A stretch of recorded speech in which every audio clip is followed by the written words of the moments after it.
This is the world now, bringing you everything you need to know from around the globe. A deadly heat wave tightened its grip on Western Europe on Wednesday, killing dozens, straining power grids, and shutting schools and landmarks as forecasters warn that the extreme temperatures driven by the Omega block could last until the weekend. Britain set a new June record of 36.1 degrees Celsius in southern England, while Paris hit 40.9 degrees a day after France recorded its hottest day in nearly 80 years.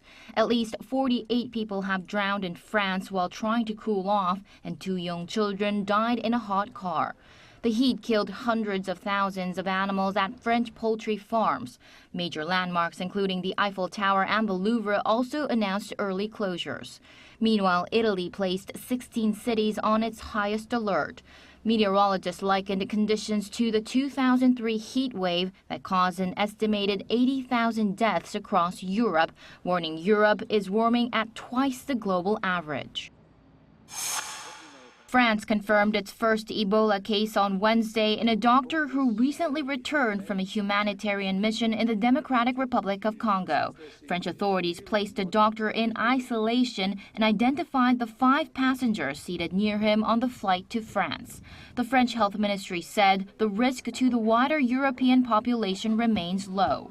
The World Health Organization chief urged against panic, saying that fewer than 30 Ebola cases have been detected outside Africa in the past 50 years.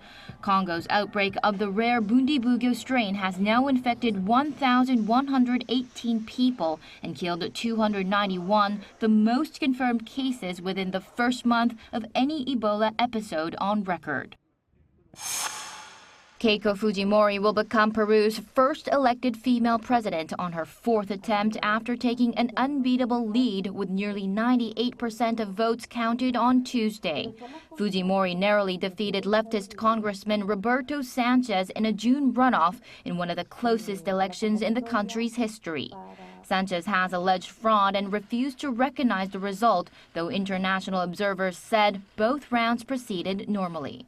The daughter of former President Alberto Fujimori, who governed in the 1990s and was later imprisoned for human rights abuses, has proposed reviving a controversial faceless judges system and closer ties with Washington. Her 5-year term begins on July 28th. Ju Ji-hyun, ArirangNews.